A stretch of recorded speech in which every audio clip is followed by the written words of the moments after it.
Бүгүн Алмазбек Атамбаевдин президент катары акыркы басма сөз жыйыны болуп өттү. Жүздөн ашык маалымат каражаттарынын өкүлдөрү менен серепчилер келишкен жыйын суроо жооп түрүндө болуп, өзүнүн 6 жылдык мөөнөтүндөгү айрым бир орчундуу иштери туурасында өз оюн кенен билдирди. Өлкө башчысы кыргыз-казак алакасына байланыштуу маселеде өзүнүн кадамын туура деп эсептээрин жана Астана менен мамиле калыбына келерин билдирди. Я, например, не жалею о том, что я преподал урок. Не суйся в наши дела. В следующий раз, если кто-то захочет сунуться и нам посадить свою шестерку президента, этого больше не будет. И мы должны уважать себя. Өткөн жумада жогорку кеңеш жактырган суу кодекси боюнча суроого жооп берип жатып, ал чечимди президент учурда карап жатканын, жакын арада жыйынтык чыгарарын айтты. Кыргызстанда 6771 мөңгү бар. 6771 мөңгү. Бұл мыйзам ушу 6771 мөңгүнүн экөөсүнүн эле тиешеси бар. Эки мөңгү тең 23 жыл мурун башталган, жайланып. Ошол кезде эмнеге эч ким кың дебейт. Ошол кезде эле мисалы бакылдап атканбыз, накты оппозиция. Бирок албетте мен бардыгын карап чыгам, анан кийин кол коем. Ал эми Өмүрбек Бабановго козголгон кылмыш иши боюнча президент аны сот териштирерин айтып, элди экиге бөлүп жасаган мамилесин мисал келтирди. Бабанов түп жүз эле кете берсе, утмага чыгат.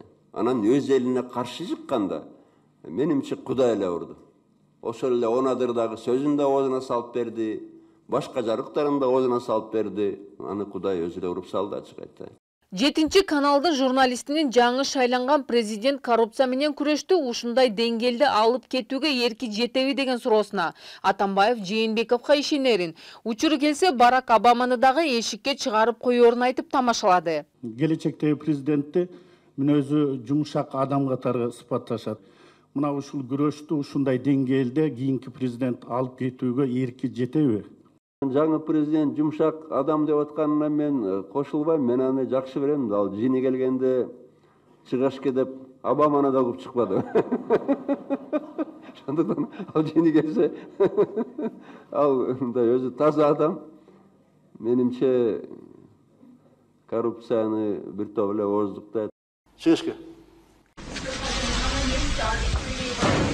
Өлкө башчысы жогорку кеңешти таратып, кезексиз шайлоо өткөрүүгө каршы экенин, КСДП партиясын иретке келтирүү ниетин, президенттикти тапшыргандан кийин эс алууга камынып жатканын кошумчалады. Мындан тышкары 60 жашында комуз черткен менен англис тилин үйрөнүп баштаганын айтты. Ал эми сөзүнүн соңунда журналисттерге жакшы каалоо тилегин билдирди.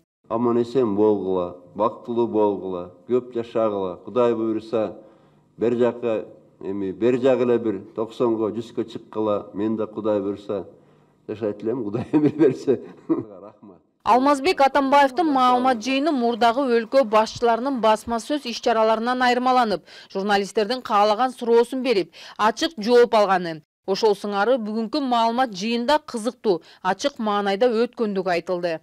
Алмазбек Шаршенович менен дайыма пресс-конференциянын өзү аябай жагымдуу да. Себеби дегенде башка президенттер айтпаган көп таллуу маселелерди ачык сүйлөп, ачык айтат. Президент ар дайым ачык болду массалык маалымат каражаттарына.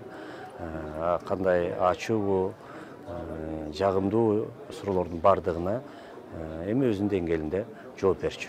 Алмазбек Атамбаев 6 жылдык президенттик кызматка 2011 жылдын 1 декабрында киришкен. Белгилей кетсек, быйыл 15 октябрдагы шайлоону жеңген. Сооронбай Жээнбековдун инаугурациясы 24 ноябрда өтөт.